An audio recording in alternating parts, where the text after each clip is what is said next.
കോൺഗ്രസിലെ കൂട്ടയടി ഒഴിവാക്കി അടുത്ത ഇലക്ഷൻ അധികാരം പിടിക്കാൻ വേണ്ടി സമാധാന ചർച്ചയ്ക്ക് ഗുജറാത്തിലെ സബർമതി തീരത്ത് ധ്യാനത്തിലിരിക്കാൻ പോയ കോൺഗ്രസുകാർ തമ്മിൽ തല്ലിച്ചാവുന്ന എല്ലാ ലക്ഷണവും.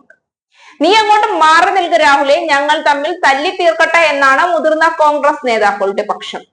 നേരത്തെ തന്നെ കേരളത്തിലെ കോൺഗ്രസുകാർക്കിടയിൽ വയസ്സന്മാർ അധികാരത്തിലിരിക്കുന്നു എന്നും ഒരു തരത്തിലും ചെറുപ്പക്കാർക്ക് വേണ്ടി ഒഴിഞ്ഞു കൊടുക്കാൻ തയ്യാറാകുന്നില്ല എന്നുമുള്ള ആക്ഷേപം നിലനിന്നിരുന്നു.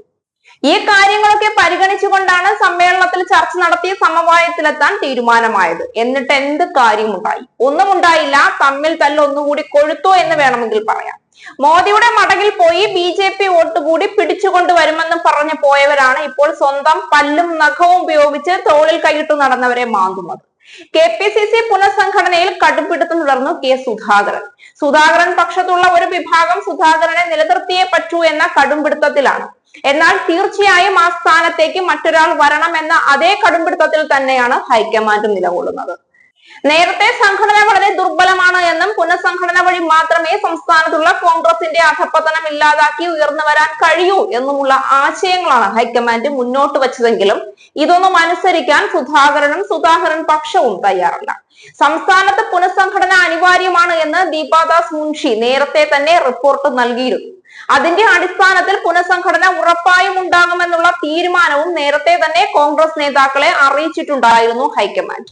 എന്നാൽ ഇപ്പോൾ സുധാകരനെ മാത്രമാണ് ആ സ്ഥാനത്ത് നിന്ന് നീക്കുന്നത്. ഇതിനെതിരെയാണ് ശക്തമായ നടപടി കോൺഗ്രസിനിടയിൽ നിന്നു തന്നെ ഉയർന്നു കേൾക്കുന്നത്.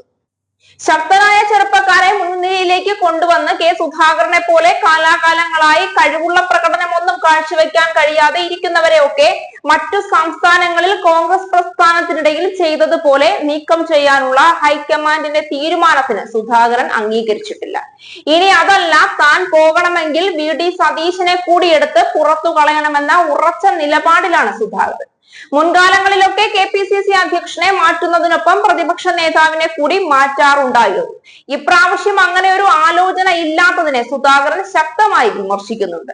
എന്നാൽ ഹൈക്കമാൻഡിനെ സംബന്ധിച്ചിടത്തോളം KPCC ഭാരവാഹികളെ നിർണയിക്കേണ്ട അനിവാര്യതയുമുണ്ട്. അതിനുശേഷം വേണം DCC ഭാരവാഹികൾക്കിടയിൽ അഴിച്ചുപണി നടത്താൻ.